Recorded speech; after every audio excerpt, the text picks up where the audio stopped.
All right. Well, good morning, everyone. I will go ahead and call the Citizens Advisory Board meeting to order, and we'll begin with roll call.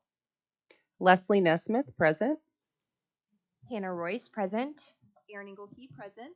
June Elkins Baker, present. Wonderful. All right. The notice of this meeting was properly posted on August 8th, 2023. And let's go ahead and move straight into the Pledge of Allegiance. Please stand.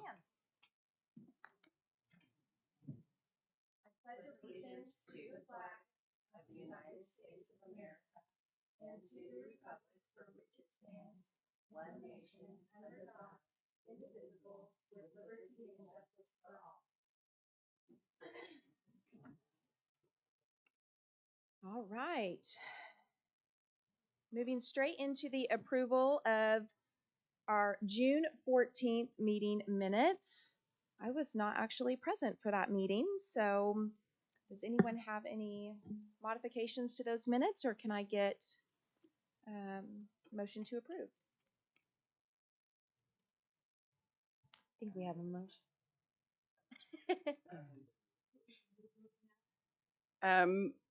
I think both Hannah and I moved it, but whoever's Did you state it? okay. Did somebody else motion?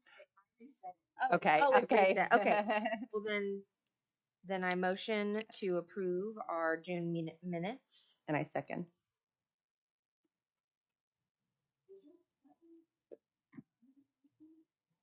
I don't know, mine's.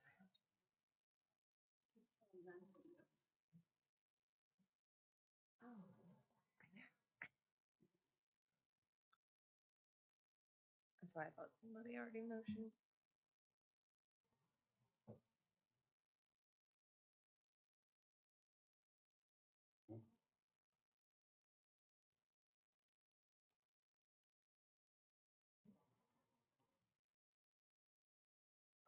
I don't know why it's motioned.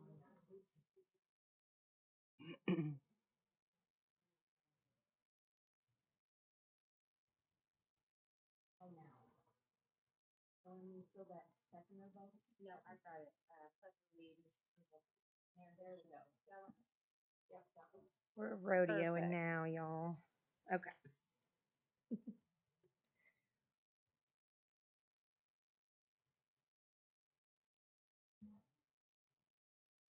Yep. Yep. Thank you. Wonderful. All right. Looks like the meeting minutes have been approved. All right. Moving into our departmental items, discussion and possible action regarding the monthly report and current data pertaining to the Oklahoma County Detention Center from Mark Opgrand. Welcome, Mark. Let's see. Yes, right there. All right. Okay, well, so I'm going to talk about the Ms. Gardner's update, talk about some OR bonds, information, some statistics, and I'll talk about actually a facility tour that two of our staff members were able to undertake in Tennessee to look at a new facility that would, I'm not positive, I think it might have been designed by the same people that are now being in charge with designing the new one here. I'm not positive, but I think that's what I had heard. For updates, employee updates, so far we have right now it's 265 current employees, not ideal. On-site hiring event, we're going to be having one sometime in this month in August, towards the end of August. We've had several of them over the years. Last year we had a number of those that seemed to be pretty good events that we would do right at the facility. We have an academy coming up on the 21st of August. Right now we have 12 total people invited to attend. 7 officers, 1 Med Pass escort, 2 housing monitors, and 2 clerks. So for the month of July, there were 4 terminations with cause. 12 employees resigned or were asked to resign. 2 employees retired, and now the majority of the resignations are actually people who are leaving. From what they told us, we're going to hire paying positions in either other industries or other jails. Again, we plan to hold a hiring event at the end of this month. Major Logan actually attended last week a job fair for some employees of a company, a local company that was that that was they really recently let go from this company that was shutting down. So we were able to engage with a lot of their employees. So hopefully that is a positive step right there. We also continue our efforts on social media, online, also and on Indeed, in order to try to attract new recruits. Now, training division, one of our resignations, or actually retirement, was our training lieutenant. So we are undergoing a little overhaul in our training division right now. The new academy will be expanded from just 2 weeks to now 6 weeks. Now, years past with the sheriff, we used to have a 6-week long academy, 4 to 6 weeks, and that has started to come down throughout the years. And so now we are going to go back to that of a 6-week academy. Allows for more repetition of perishable skills such as defensive tactics, handcuffing. It's to better prepare the new employees for the environment that they're going to be working under. They're going to incorporate more hands-on training versus presentation style training. And the classes will now be taught by our subject matter experts in the jail to utilize all of our resources we can to bring experts for training topics such as mental health as well. Now, all new employees are going to be going through, regardless of position, will be going through the academy. So this is going to be something new. That way, everyone will have a hands-on experience. Little story I like to tell. A friend of mine that I grew up with is one of the vice presidents for Starbucks. And when he got the job, when he started at Starbucks, they told him to report to the Starbucks store in Pioneer Square downtown. Said, you got to work there a week.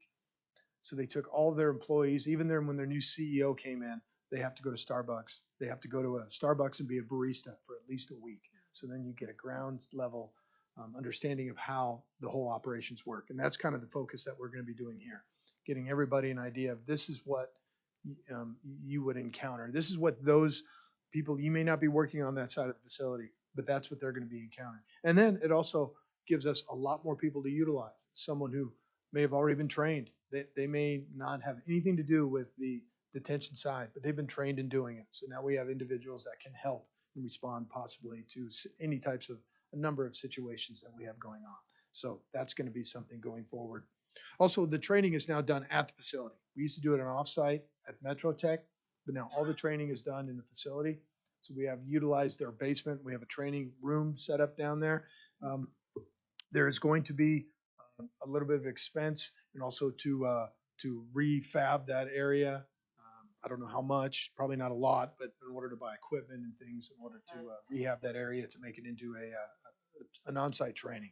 This also allows us to have more hands-on training with the people that are actually in the facility training. Before they were down in another location, so they would have to come to the jail on certain days. Now they're going to be there. So right away, they get an idea of what they're working with. And then they can meet the staff that they will be working with early on to build those relationships. Employee update again. Just some statistics here for the staff. You can see the majority of the staff members are female.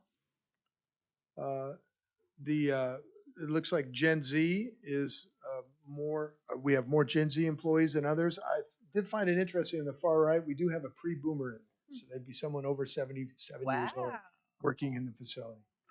So I think maybe just one, but there's still the Gen X they're still out. But the Gen X is still running the facility. running things. Yep, That's how it running is. things. Medical OR bonds, an update on that. As you can see, we identified 31 people to try to get medical OR bonds for during July. 19 remain in custody. Of those, 4 had been sentenced. 5 had bonds that were set over $100,000. 6 bonds set between $10,000 and $25,000. And then, of course, 2 were out of county hold. So when they have an out of county hold, they're going to remain in the facility until that county either releases the hold or comes gets them. So no longer in custody are 12. Bookings by agency. Now this is agencies that are bringing in people into the facility, whether it's for a municipal charge or a state charge. It's just a total, as you can see. Obviously, OCPD would be our biggest customer, followed by Oklahoma County, and then Edmond, and of course the Highway Patrol. So it goes down significantly after Oklahoma City. Of course, Oklahoma City is 90% of the county to begin with, so you would expect that they would bring the majority of people to the facility. A daily head count. We started the month about 1440, ended the month just over 1490. And right now we are about 1400. As you can see, it's gone up. During the month, we will see spikes up over 1500. And during those times, a lot of times it happens on the weekends. So once they get through their weekends, we come back on Monday, could be up to about 1,500 people in the facility. And then during the week, slowly people are getting let out. They're making bond, they're going to court, they're and being able to get out of the facility. So it's always trends down during the week and then goes back up on the weekends. But overall, the length of stay is about 6.35 days. And average daily book-in is about 62.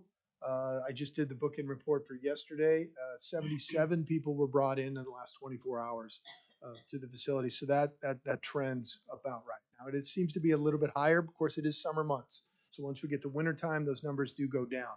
But summertime with people out, a lot of people out, you're going to see that more often. It's going to go up, trend towards the 60 to 70 bookings every single day. Special housing, this just talks about the people that are in the facility. You see the top line is see the one that says DOC sentence. Those are people with JNSs, judgment and sentences. Once they get that, they will be in the facility until they can go to get involved into the Department of Corrections. Sometimes that can take quite a while. We have average about 190 folks that are in the facility that have already been sentenced. DOC only takes a certain amount every single week, because remember, DOC is taking people every week from every single county, all 77 counties in the entire state. And so we would, of course, have the majority of those, followed by Tulsa and probably Comanche County and some of those areas. So they will take a certain amount. So if you're sentenced now, and let's say they only take 30 a week, it's going to be a month, 2 months before you actually get in the facility. Now, on top of that, too, we get reimbursed by the Department of Corrections for those individuals, because once they're sentenced, they're now considered their individuals, although they're still booked into our facility. So we actually can submit and get reimbursement funds from DOC for each day that those individuals are in our custody. So it makes it a little bit easier, but it's still not a lot. I can't remember how much it is, but it's $20 to $30, somewhere around that range, I think, is that they can legally that we can charge them, even though it costs us about $80 to $90 a day to have somebody in the facility. So hopefully that will change going forward sometime. Again, the total head count. Now this was for last Friday, 1458. I think it was this morning, it was 1470. Current population, what we'd expect usually, 13% females, 87% males. As far as the count for veterans, right now, these are self-reported, 41 veterans in the facility, 93 self-reported as homeless. Again, that number 211 JNS, which means judgment and sentenced, waiting for DOC, so 211 people in the facility right now. And then 176 individuals are age 50 and older, and 8 of those have bonds of $5,000 or less. So those are part of the groups of people that we're actually trying to get out to as well with those lower bonds. And as you can see on the right-hand side, the bonds amount, 297 people out of the 1458 have a bond that is 10,000 or less. So those are types of people that we're trying to identify to see if there's any way to get them out of the facility. Population trends, well, I think we showed this last time. We didn't have, I don't think you guys had the meeting, the CAB meeting last time, but we had showed this at the last trust meeting. As you can see, from 2020 to 2023, it has steadily gone down to the height when it was right during COVID, was when people weren't going to DOC, people were staying in the facility, there wasn't courts, and so we had a higher population, so we would expect it to go down. But it is very down extremely from what it was years ago when I worked there about 6-7 years ago with the Sheriff's Office. So that's encouraging too as well. Now this is the Davidson County Jail. This was the tour that Major Garner went on, or Major Garner, Chief Garner now, with a couple of her captains. Went Davidson County in Tennessee, 810 bed facility, 416,000 square feet. So this is significantly smaller. I wouldn't say significantly, but it is smaller than what they are looking at building for Oklahoma County. 60 beds there just for behavioral care center. It was completed in 2020. Again, there's 60 beds for a behavioral care center. They have adult support treatment facility, trauma-informed care, short-term residential setting. It's alternative to jail. If you successfully complete it, there's no criminal charges and resources for care continuation. So those are some different options that they were offering. They have direct supervision pods. They're prefabricated cells, very staff intensive when you do a direct supervision. They have an open booking area with cell and holding tanks, state-of-the-art medical clinic, the exam procedures, observation, fully equipped dialysis center, and dental operation. I think we have about two individuals right now that are required to go out a couple times a week for dialysis. So that would be something to have in a new facility as well. They invest in their employees too. They have a cafe, gym and locker rooms, underground parking. And the big thing is the salaries, $50,000 to $55,000 after 6 months probation. That's for a detention officer. So that is about $10,000 more than what we offer our employees right now. So that is something going forward. In fact, if you saw in the newspaper this morning, there was an article about it that CEO Garner talked with the Oklahoman about ways that we can try to get to raise the pay. When they first raised the pay, when the trust started, it became the top in the state, bigger than all the other agencies and DOC. Of course, 3 years later, that of course creates a domino effect, and the other agencies know that, well, we have to raise ours, and so then everybody, it just becomes a competition, just like any industry that you will find. And so right now we are now behind them, and so we are finding that when individuals are leaving, for the most part, it's because of a higher paying job someplace else. And so we need to try to bridge that gap somehow, which we are trying to do. And that concludes the presentation. Any questions? Any questions? I have a Yes, question. On the homeless number on the current population, Yes. how does that compare to where we've been historically? I'm not positive on that. That is not something that I personally tracked, but let me take, so the number that we have right now is 93. I think during the wintertime, it actually goes up. So I would say summertime, it's a little bit lower than it has been. Now, a lot of the homeless population that comes in are people that are coming in for municipal charges, trespassing charges and the like. So they're coming in and going back out for the most part. They're there on an OR bond. They can get out within several hours. So that number will fluctuate. But I believe during the wintertime, that number will go up a little bit higher. And that's just self-identified too. Yes, So that's it, self-identified. Yeah. admitting it. So it's a different process than what the what CJAC talks about when they do their homeless. They follow people over a certain amount of time. Us is just simply asking them, do you have a house? Do you have an address? And they say, no, I'm transient or homeless. And the same kind of works for like service care providers too. You know, when they get someone in who they want to ask, are you homeless? They might be in the program for a minute and then later admit, you know, Mhm. that they are without a home. If you're done with that, I had a quick question too about, is Davidson County larger than Oklahoma County? Do we know why we would? From what I remember Brandy saying, it's very comparable, especially even the cost of living too. It's very Yeah. comparable to what we are here. Yeah, I thought so too. I just wondered why we felt we needed a bigger jail than what they have. There was something too. I think Perrin Duncan went on that tour, and they vacuum seal everybody's belongings when they get checked into the facility, which I thought was very just respectful. You know, just something I've never seen. Obviously, I've never been in a lot of jails other than ours, but I thought that was something to add to your tour and something that could be of use in the future. Thank you, Mark.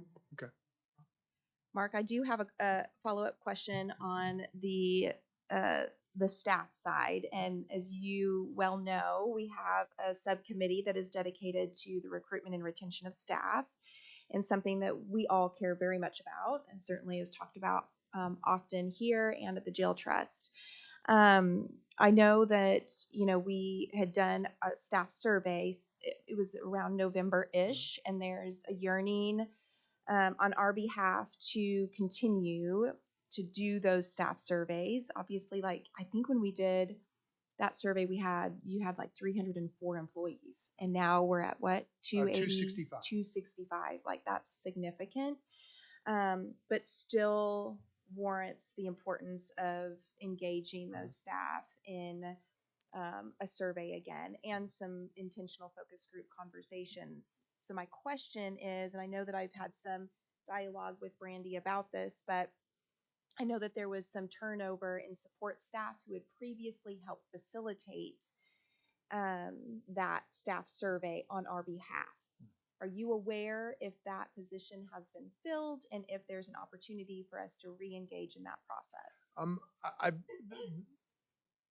I believe they're in the process of hiring someone Okay. that was in that position before. And so I don't know where they are in the position, but I know they have interviewed for people in that hiring position. Okay. And I do know a lot of this, unfortunately, a lot of the attrition too was also due to just trying to find out who the right employees are in the right positions. For sure, for And sure. so, Yeah.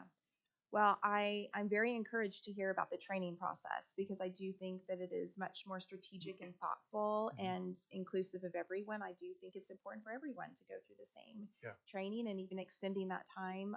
I'll be interested to see the impact in terms of retention, just based on that shift. So yeah, great job to everyone who was involved in that process.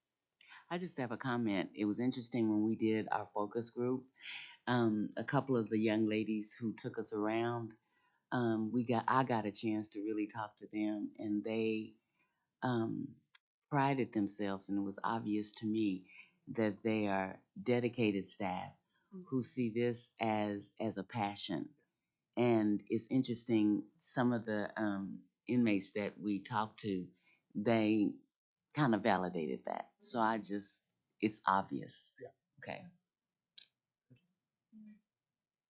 One other just quick question, and you may not know this off the top of your head. Do we have any idea what the turnover rate is? I don't, I'd have to take a look at that, but the staff has turned over significantly since the trust took over. You know, and then of course it turned over before the trust took over too as well. So it is pretty significant.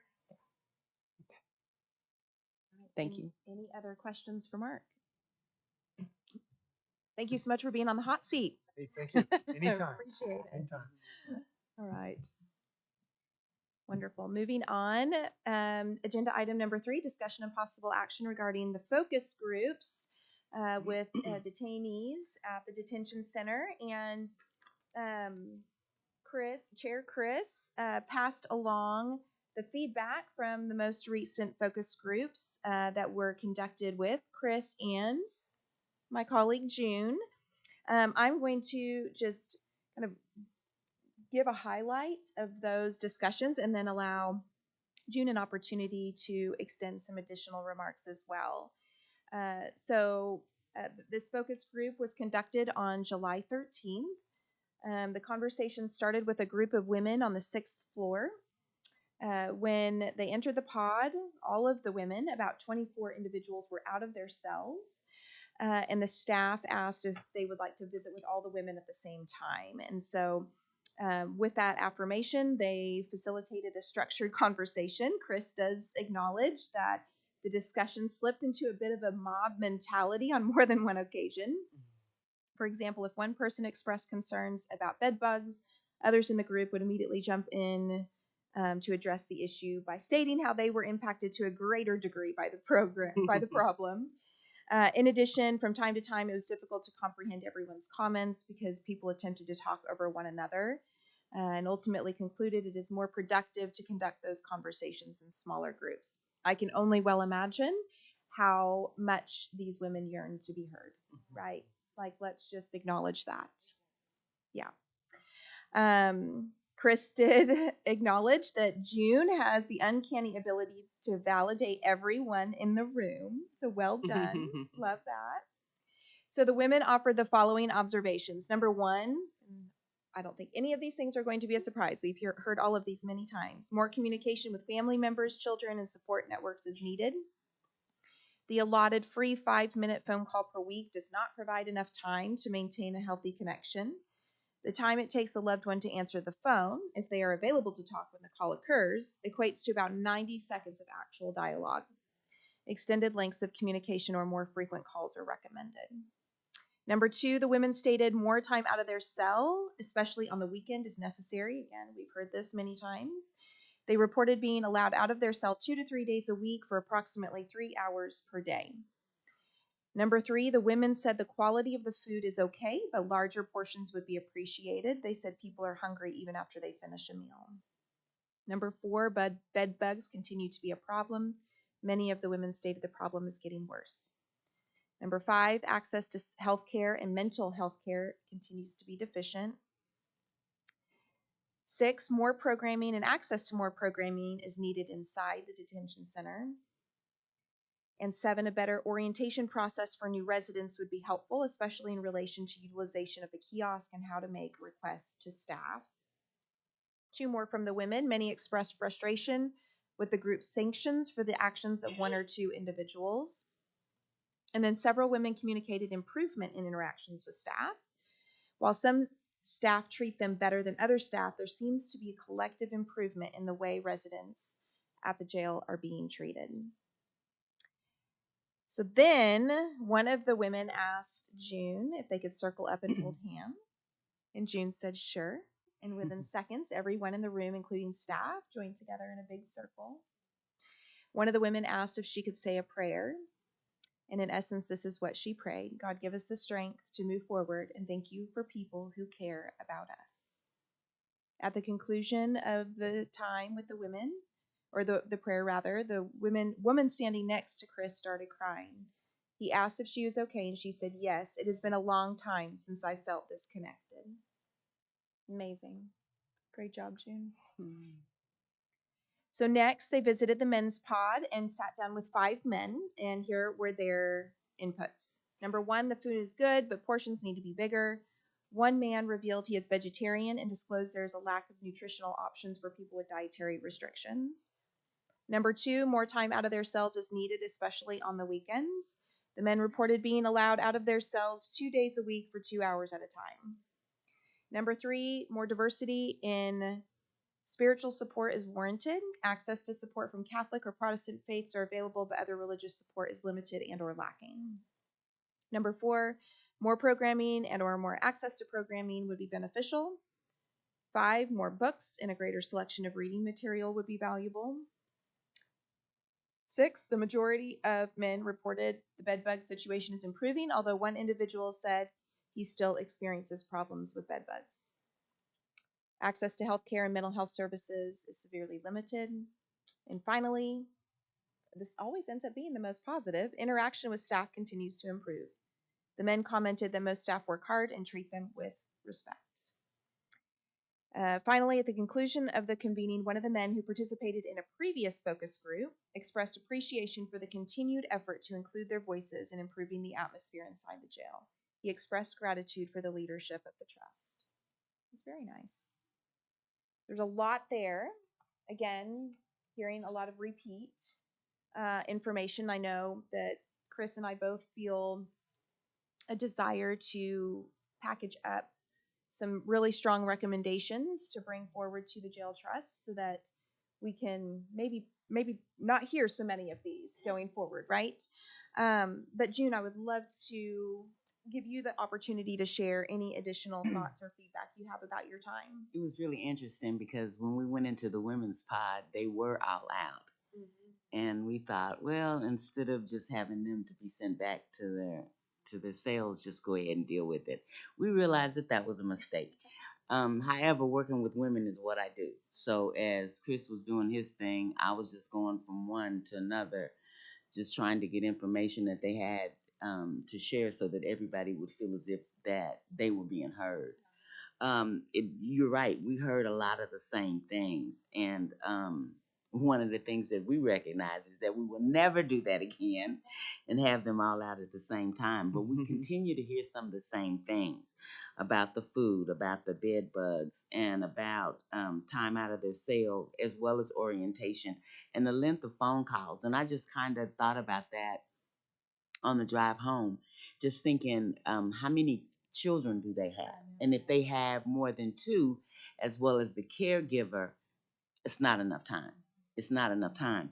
And so, and I'm not for sure if no one is at home, do they get to make another call? Or is that, so see, that, yeah. Yeah.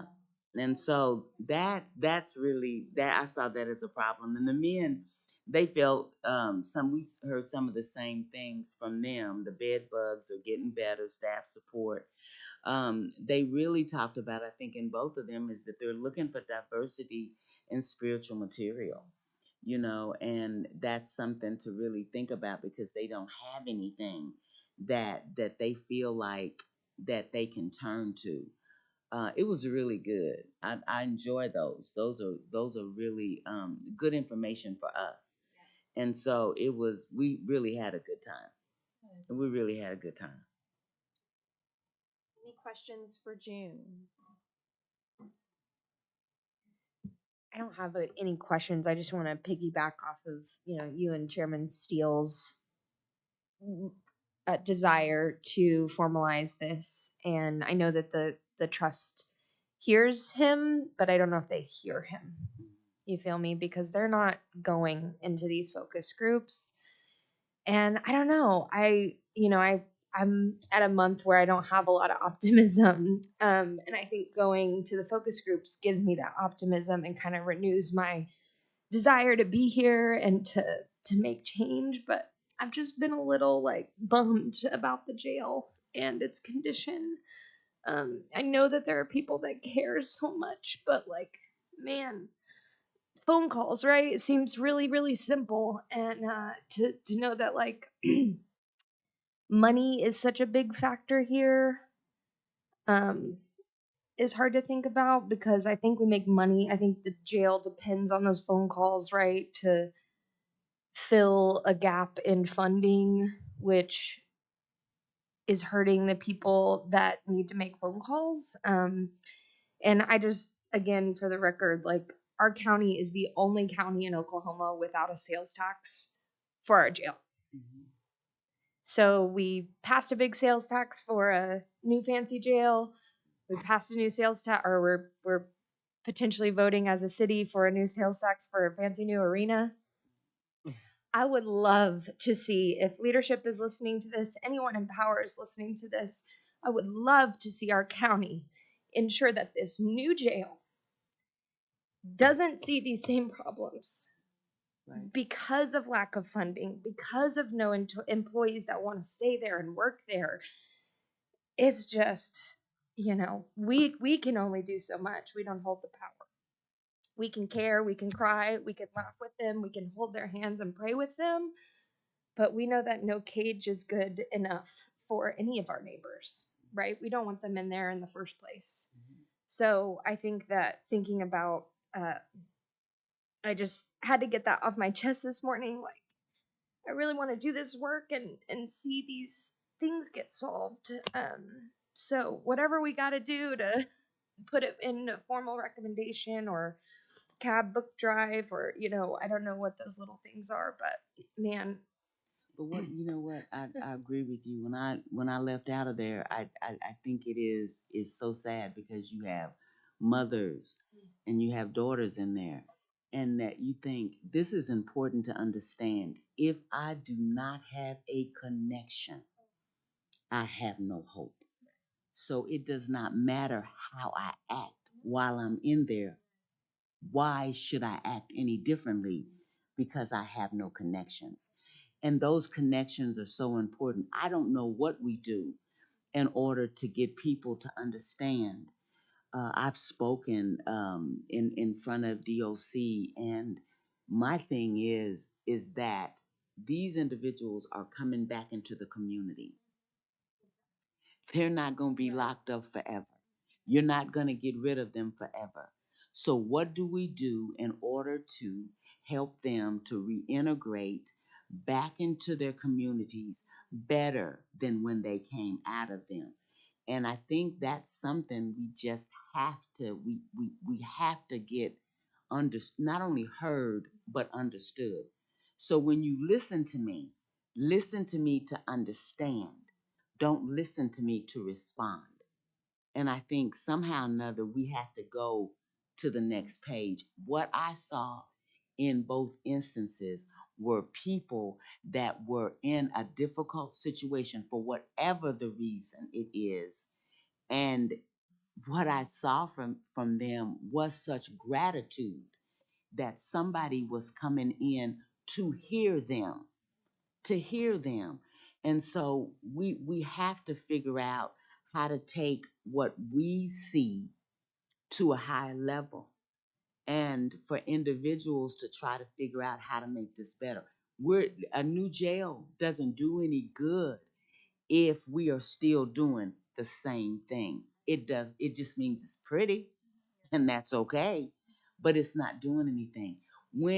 I don't know how you get into the jail to provide some of the services they're asking for, mental health, They- and what is the process?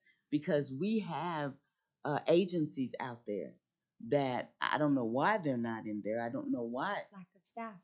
Okay, There are so many. I mean, people would do art programs, poetry, we just don't have endless it. programming. We don't have the staff to allow them to come. I mean, Break away. getting us to get to go to the focus groups Yes, is a thing. yes, To take staff out of their Right. what they're doing to take us. That's my understanding, and Right. I fully agree. Right. Like I'd go paint a mural in there tomorrow with Mhm. those ladies, and have the people and the paint and that folks that want to do it. But from what I understand, it's still the staffing. We don't have we can barely keep our head above water just to keep the detainees, fed and get their medicine and that sort of thing. So to bring in amazing folks like you to, hear them out in a different way, in a more Mhm. consistent way, right? Which is what they need. And the spiritual connection and like you said, it's relational poverty. People come out of the facility without connections to the people they were once connected to. And so you might not be, I just, yeah. It seems so simple, and that's I know it's not, to add some time to the phone. You know, if you miss a phone call, to have some times, because we do the same thing. You get phone calls, but if nobody's there, I'm not gonna dock you for that phone time because you didn't reach anybody. And so how can we carry that? I mean, it maybe some of the things that may need to be done initially doesn't have to be a big thing, but it can be big enough for me to be able to talk to my 3 kids, but then also to talk to my mama, because my mama's 68 and I want to know she's okay. I want her to know that I'm okay. So how do you talk to 4 people in that length of time? It's impossible. I have just a question. Would it be appropriate for us to just and maybe formally ask the trust for a status of these suggestions that we've made? Something else is the AA programs. I think I've mentioned to you guys before, Stacy Coe, she used to come into the jail and do AA meetings, and that stopped during COVID. And I can't think of any reasonable explanation as to why we wouldn't want to make that happen, because all of these things that we're talking about, we're not talking about unreasonable requests. We're not asking for Big Macs on Thursdays or anything like that. We're just asking for, just reasonable things. Right. So I think if we can get AA in the, program back in the jail, and if we can get some of these other things going, the thing about it, it impacts overall morale of everyone. So not only are the detainees, all of those issues, we can address a lot of those issues, but then it will impact the staff as well, because you don't have people who are as angry and as frustrated all of the time. So it also will lessen, conflict and fights and other things that are taking place. Just putting these things into place, and when you're talking about having volunteer organizations do it, there's not any cost to the jail, as well as the book drive we mentioned. I mean, that's something that just simply there's not a cost to the jail. So I think that we should, and I can put this in a formal motion. I would like for us to ask for an official response from the jail trust on these items that don't cost anything or a very low cost. Where are we at with this? Can we do a book drive? What do we need to consider? Are there parameters we need to put into place? Are there restrictions? Are there, tell us and we can start the process. It doesn't cost the jail anything. We're willing to volunteer our time to do it. So if we can and this probably, Aaron, would come from you or Chris, some sort of letter or formal request stating what we have previously asked for and say we would like an update on these items specifically. Because a few of them have been put into formal Yeah, recommendations. well, and a lot of those emerged out of the staff survey. And, I formally presented those, sent those to the trust, and you're absolutely accurate. We deserve a response to those. I mean, we've been requesting these We've been things doing for the labor. several months. We've been doing the work. So, Yeah. that's what we're here to do. I would encourage you to make a motion, please. Okay, I motion that we as a board formally ask the trust for an update on the items that we have previously suggested. I second that motion. Great. All those in favor, please vote. Push your Oh, your motion. motion. She's got it. Thank you so much, Sharon. All right. Thank you, Leslie. Yes, wonderful, wonderful recommendation and motion. I will get with Chris as quickly as possible and we'll move forward with that. I do want to acknowledge that I attend every jail trust meeting. Chris does as well, and one or the other of us gives a presentation on behalf of this board. No, I would love to attend that. Yeah. But I know me. And I don't I'm just gonna be honest. I don't like the way it's run. I don't like how people can get up and berate you and talk about you and make it personal. And so that's the reason why I don't go, because I know I'm gonna say what I need to say. But I want everybody here today and all those who are absent to understand that we are doing a good work. We are doing a good work. And I think they need to understand that we're doing a good work. And we have set different plans that we would like to do. Now we need to have the ability to be able to do them. I would love for us to move forward on some of the things that we've talked about in community relationships, because I know people are still looking for answers. And it does not mean that the answers have to be the answer they want. They just want communication and transparency. And so for us to say that we have this committee and these subcommittees, and it appears that nothing is coming from them, then the people are thinking, once again, they're selling us wolf tickets. And so we have to be more than just, we are working and we are setting forth things to say there is some differences that can be made. They have to be willing to allow us to be able to take it forward. Agreed. Well, what I was totally agree with you, June. Thank you for that. What I was going to acknowledge and what was encouraging to me from this last jail trust meeting was that after Chris presented the focus group report, one of the jail trust members openly acknowledged that they should be participating in these focus groups. And It's true. Wholeheartedly agree, right? And so one of them indicated that the next time that we go in for a focus group that they want to join. There's no reason we couldn't do that. I mean, because it doesn't impact our quorum or the number of people or anything like, So that was very encouraging, perhaps a little bit overdue, but I think it's great, right? That they're seeing us do the work, seeing the feedback that we continue to present and bring forward, and how important it is for them and for us to be, present in those conversations. So I did want to acknowledge that for all of you to know, in the event that you hadn't already heard that as a part of the jail trust meeting this week. So I think this has been a really, yeah, good. I think this has been a really healthy, wonderful discussion. Thank you to all of you for your input. Anything else before we move on to the next agenda item? Okay. Moving on then, discussion and possible action regarding a report from the Recruitment and Retention of Staff Subcommittee. That subcommittee has not been able to meet in some time. You heard me ask Mark a little bit more specifically about next steps in terms of a subsequent staff survey. I will continue to follow up on that. And that's really about all there is to update on that front. I know that we had, one of our I'm looking at Leslie because I know she's on that subcommittee with me. We had talked a bit about recruitment efforts, and I know some of the partnerships that I had established resulted in some opportunities, but I don't know what else has happened since then. Have you heard anything, Leslie? And yeah, nothing to my knowledge. Yes, You're bless you. okay. You're working.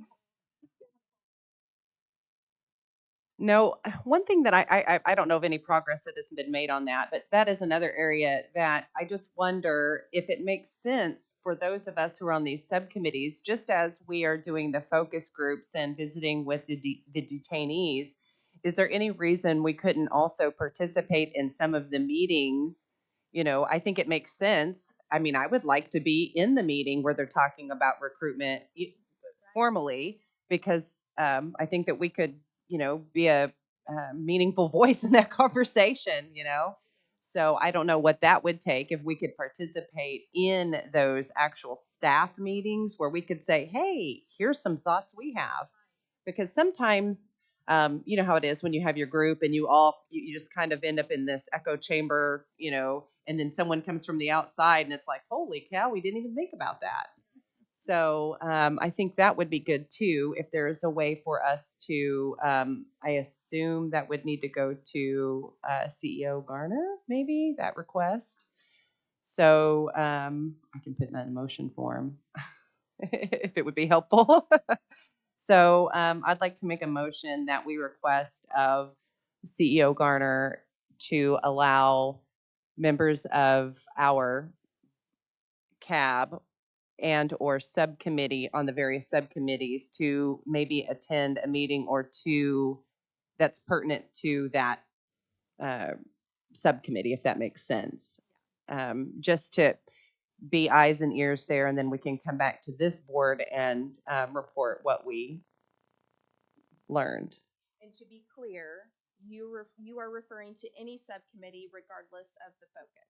Or Yeah, any if specific- yes, if there is something, if there is a meeting that takes place in the jail, let's say on operations or this or that, you know, that subcommittee could say, hey, we would like one or two of our people, as long as it's not a, you know, quorum, to be able to sit in and participate or listen, observe. I think that would be important. Thank you for that clarification. So we do have a motion from Leslie. Great. Motion? Second that, or Erin I seconded did. it. I She beat beat you. me. Great. Everybody vote to approve. There we go. Wonderful. Thank you so much. Moving on then, discussion and possible action regarding a report from the operations subcommittee. Is anyone on the operations subcommittee? I am, and this has now merged with policy and procedures. Okay. So we made that motion, and we have just been administratively behind the scenes poor at getting Sharon our agenda items on time. So I think with that merger, Ryan Haney and I need to just discuss what our upcoming agenda items look like for that next meeting, which I looked up the date of my community relationships one, but I don't know. I think that might just be next month, right? See. Because we missed this one, but I have policy and procedure on the 16th, according to. see, I don't. I never knew if we made like a formal, if we're merging it into being called the operations or just policy and procedures. Okay, but we don't have policy and procedures listed on this agenda. I could make a motion that we just drop policy and procedures to move forward with the operations subcommittee being the title for both, if that feels good. Okay. I make the motion to merge the operations subcommittee with the policy and procedures committee, thus naming it operations committee henceforth. And I'll second that. Awesome. So we took care of that too. So we'll look at technically the next operations subcommittee meeting is August 16th at 2:30 p.m. So we'll move forward with that, and yeah, I'll be in touch with Ryan Haney and see if he has agenda items, et cetera, and we'll make sure Sharon gets those. Thank you, Sharon. Wonderful. Thank you so much. Hannah. Appreciate you. Yeah. All right. Next agenda item, discussion and possible action regarding a report from the Community Relationship Subcommittee. Back to you, Hannah. Yeah, so we are kind of behind the scenes been working on survey questions. We have a pretty solid, sturdy, theme of what we want to ask and keep it simple like we discussed. So our next meeting is August 23rd at 10:45, and I will be sending an email to all my subcommittee members asking for any final thoughts on the survey, and then we'll have an agenda item at that meeting to kind of present the survey in its first draft form officially. We're excited. Let me know if you need help with that. Yeah, absolutely. Absolutely. Cool. We would love that. Appreciate you. And that's August 23rd at 10:45. So we'll see y'all there. Okay. And our final agenda item is just an announcement of our next scheduled meeting, September the 13th at 9:30 a.m. All right. Before we get Yes. out, I want everybody on this committee to stay encouraged. Yeah, Stay encouraged, because I know when you've been positioned in order to make a difference, sometimes it seems as if the difference is not happening. And so I just ask that all of us just kind of be patient and then support each other, because what we're doing is very important.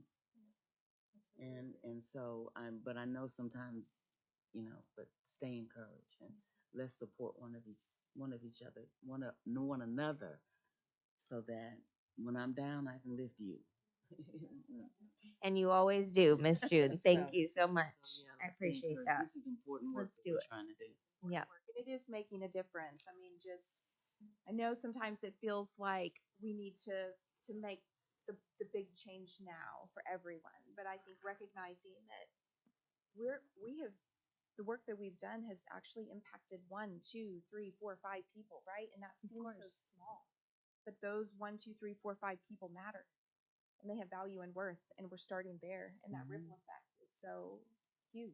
It is. So totally agree. We're doing great work. Go. I was gonna say, go women. ladies, Go since there's no ladies. guys here today. What's What's up with that? that? I think this is Girl Yeah. power. Even my little mini me up here. That's doesn't know right. it. with the Barbie movie being the theme of the summer. I feel like it's only right we Oh have my gosh. social Okay. justice Barbies up here making things happen. Yes, I love it. Okay, can I get a motion to adjourn? All motion.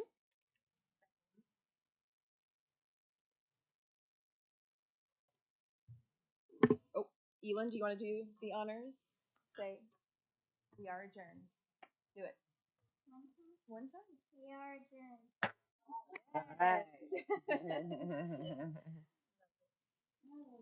Yes.